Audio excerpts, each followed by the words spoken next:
Oh, Coimbra is just, I don't know, this game makes me emotional. Welcome and welcome back, everybody. It's T here, and in today's video, I'll be taking you through my board game plays from July 2023. So to kick things off, I had 97 plays this month, and 79 of those were unique games. I actually got to try 8 new games this month, which is really exciting. There are some bangers that have definitely come up. Getting right down to the specifics. The first game on the list that I got to play the most was Ancient Realm. This is a new game from Button Shy. Spoiler alert, there may or may not be a video coming out very soon, aka next week. So if you want to hear more about this one, it is a solo civ building game from Button Shy, so only 18 cards. And like I said, you'll absolutely be hearing a lot more about this one. It's going to have its own solo party video dedicated to it. I also got to play a couple plays of Cartographer Heroes with the new maps that had just come out, maps 4, 5, and 6. Those were really, really fun. I'm planning on talking about these in another video as well, but basically, if y'all aren't familiar, Cartographers is a flip and fill game where you're going to be filling in different terrains to make a map, and there are 6 new map packs that each have unique features you can interact with. All right on the first 3, but these new 3 are really, really excellent. So if you're a fan of Cartographers and you haven't checked them out yet, definitely do. I also got a couple plays of Red 7 in. This is a really interesting game. It's not necessarily trick taking, but rather it's a game where you have to play cards to manipulate what the win condition is, or to manipulate your palette. And at the end of each play, you have to be winning in order to stay in the round. And this one we tried all the different variations. I think my favorite is definitely with all of the advanced rules. It balances things out quite a bit.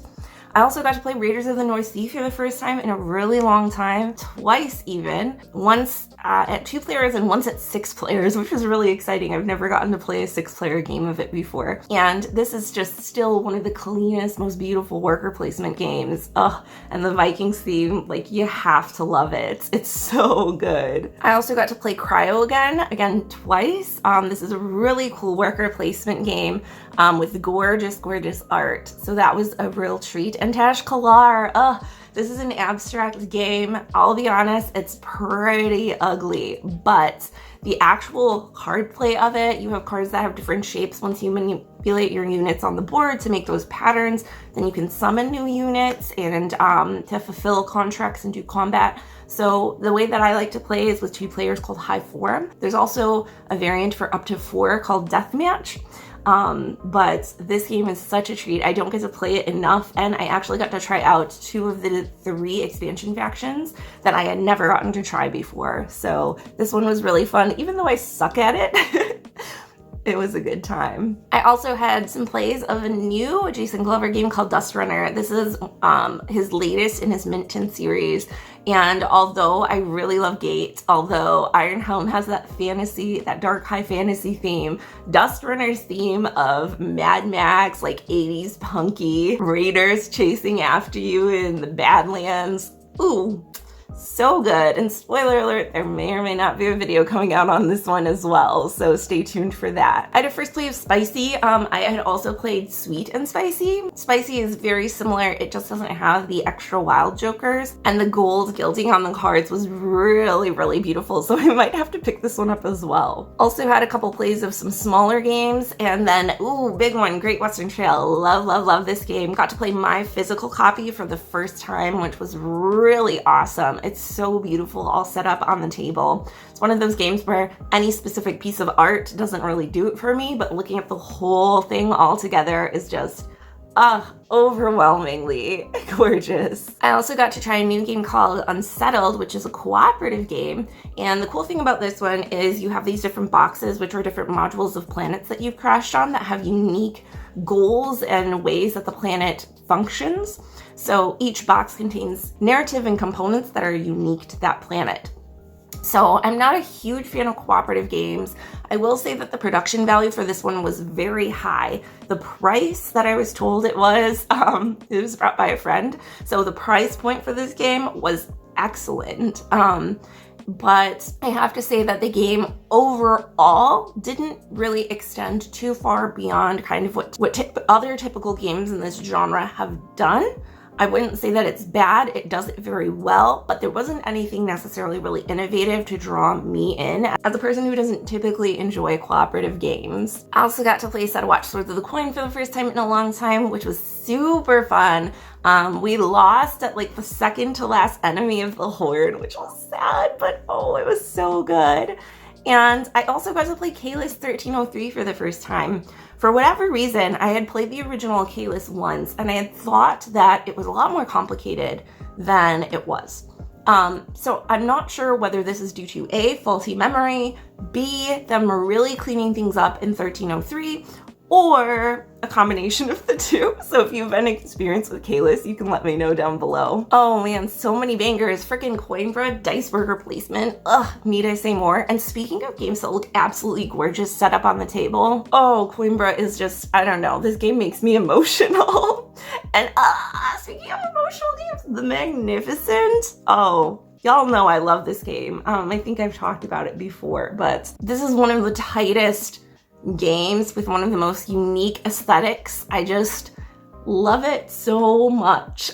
This is dice drafting, and again, kind of not really dice worker placement, but the values of dice that you draft and where you place them in what order onto your cards to activate different abilities is really important. So it kind of takes a mixture of Rajas of the Ganges, where the value of the dice will determine the power of the action you can do. So dice are kind of also the currency, but they are workers that you have to then like pay for at the end of the round. Just a super cool game. If you haven't checked it out, you absolutely need to. I got to play Deus again, and again, got to play it in person with my copy. I think this was the first time that I got to play using my copy. This game, speaking of tight engine builders, ooh, love it so much. And I also got to play Adventure Mart for the first time in a really long time. This game is absolutely adorable. It's a deck building game where you are building up your shop and selling items to different adventurers that are coming through. I forgot how much I love this one. It definitely has like Boss Monster, Bargain Quest vibes, but the packaging for this one is just absolutely freaking adorable. I really need to get it to the table more. I got to play Dragon Castle, 10 Penny Parks, Paint the Roses, some real bangers, Cat in Box Deluxe again. I got to play Reckland Run finally, which is a Scott Alms game for the Solo Hero series with Renegade Games. This had actually been kickstarted quite a while ago. I just hadn't gotten it to the table. And although it is a campaign game, it's really easy to put away and kind of take back out. There are just envelopes that you add to the different scenarios, and you can go back and play them at any time with different configurations. So this one was surprisingly a lot more accessible than I thought it was going to be. Speaking of favorites, Hitsy Road and Res Arcana, Demon Worker is so cool. Speaking of tight worker placement games, you draft 6 demons at the beginning of the game, and that's all you get for the entire game. And there are limited spaces. You can go to any space that anybody has gone to before, but for each previously placed worker, you have to pay in excess of 2 food to utilize the space. This is a really cool one. The reason it doesn't hit the table as much is because it's only for 3 or 4 players, which is very fair, but that definitely means that when it's just me and one other person, or when we have a group of 5 or more, as we often do at game night, it really doesn't get to see the table as much as I would like it to. Yep, Targi, Bloody Inn, Nidavellir. Ooh, I got to play Not Alone for the first time in a really long time as well. This is a 1 versus all where one person is playing as the creature, who is the planet trying to assimilate the crew of a broken down ship.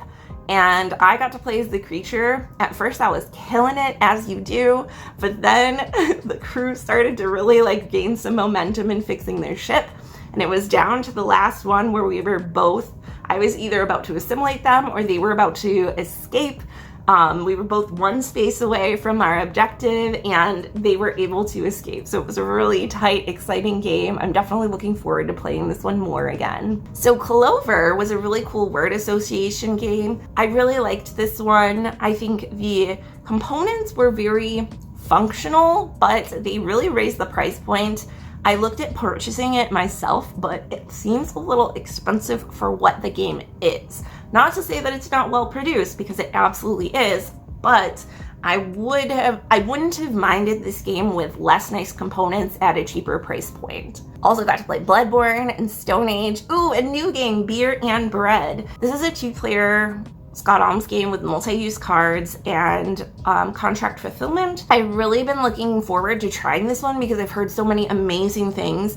I will say that while I did really like the game, it didn't really stand out to me on a first play as one of my like all-time favorite two-player games, which I kind of thought, you know, love multi-use cards, love Scott Alms, love these two-player games, love really tight card management. So perhaps on another play I would be a little more impressed, but overall it really did have some unique features with how the cards cycle through, and I would love to play it again. Another first play for me was Four Gardens. This game is stupid pretty, and it was actually more thinky than I thought it would be with rotating the tower. So you're like spinning around this physical actual cardboard tower to line up different combinations of resources that you can gather. You can only hold so many resources as well, which was something I didn't know about the game initially. And so while this one was very basic, it had a couple of elements that worked in certain ways that were surprising to me in terms of how much I enjoyed them, or they played into kind of my overall preference for games in that way. I also got to play Haven, which is a great two-player game from Red Raven Games. This one has some like area control elements with some push your luck, and basically you're trying to hit a target at each of the 3 types of spirits, where you're competing for combat, which is the number of weapons that each unit has combined, plus the value of each of your units has to be at a certain point. This one is really unique. I've never played any other game quite like it. So if you're looking for something new in terms of two-player games, definitely check it out. Also got to play Cabo. Wonderland 13 is a gorgeous Alice in Wonderland themed game. If you can get your hands on a copy and that's your thing, do it. Matryoshka is a really unique card game with some negotiation. I'm not typically a fan of negotiation in games, but this one does it really, really well, where somebody puts up an offering face up of a card and everybody else puts in a blind bid face down, and the person who placed out the card face up gets to make a trade of their choice, and everybody does one per round, so it's pretty balanced, which is really fun. Kinoko is a Helvetique game. I finally got my copy to the table. This is a really cute little hidden information game where you're trying to get 3 of a set, but they don't have to be in your hand. They can be anywhere on the table, and you're trying to avoid the bad color of mushroom. This one was just really cute. I liked it a lot more than I thought I would, which is good because I purchased it. I also got to play Quantum for the first time in a long time. If you haven't played this one, it is a game where you're moving your ships around, and your ships are represented by different dice. So the higher the value, the more movement that they have, but the worse they are at combat. And you're trying to colonize different planets. Although it sounds very thematic, it is a super abstract game, which is why I love it. This one's also on Board Game Arena if you want to check it out there. We have Railroad Inc., Village Green, Antinomy, oh, just so many bangers. I got to play Bullet Heart. This one is a real-time game with a puzzle element. So as the bullets are coming down, you're trying to form different patterns to shoot them and keep your sight clear. It's very video gamey. The reason it doesn't hit the table quite as much is because A, the real-time element, and B, it doesn't feel as quickly paced as I would like. Although there is a timer, usually there's enough time to comfortably kind of get through your cards if you're moving at an okay clip. I don't know, there's something about it with the timing that just didn't quite hit for me, but it is a very unique, cool game if you're into that aesthetic. And we have a couple other games. Next Station Tokyo is the newest game in the Next Station. So Next Station London is its predecessor. This one was really cool. It changed things up just enough to keep it interesting. The one thing I will say is I do wish they would have used like the same colors for the different routes. They used the green route to kind of encircle things, but they easily could have taken brown and encircled it so you could use green as one of your routes still. But that's a minor thing. Really looking forward to getting a physical copy of this one. Got to try it on Board Game Arena. And we have some other just solid bangers. Ooh, River Wild was another new one. Button Shy was nice enough to send me a copy. This was super pretty. And although I'm not usually a fan of the whole like pyramid building patterning games, this one was pretty unique. I don't know necessarily about the replayability. I did order the expansion, so that's coming on its way. But basically you're extending the river down into different branches, and you're trying to make different enclosures of land spaces between the river that group together certain elements with scoring objectives. Overall, this game really stands out, I think, because of the aesthetic combined with that really fun puzzly tiling aspect. So I really enjoyed it, and I'm looking forward, like I said, to trying it again with the expansion. I also played 61 Autumn Leaves. This was a really cute little roll and write. I got to try it on Board Game Arena as well. Unfortunately, I don't know how or when I would be able to get a physical copy, but it was really simple and to the point. I think it was pretty satisfying. I would love to see some new sheets for it. The one thing that I really enjoyed is that you have 3 dice that you roll. 1 that you use for the area, 2 that you use for the number, and then 3 fills in at the top with your leaves. And once somebody's leaves at the top cumulatively add up to 61, that's the end. But if they hit the different numbers of 11, 21, 41, 51, and 61 exactly, they're going to get a bonus of points or crossing off extra boxes, which I thought was really fun. And overall, the aesthetic is just super cozy and super cute. And that is about it. So there you have it. Those are my board game plays from July 2023. Let me know in the comments down below which of these games you enjoy, or if there's a game you want to know more about. What have y'all been playing? Love to hear it. Thank you so much as always for joining me, and I'll see you next time. Bye.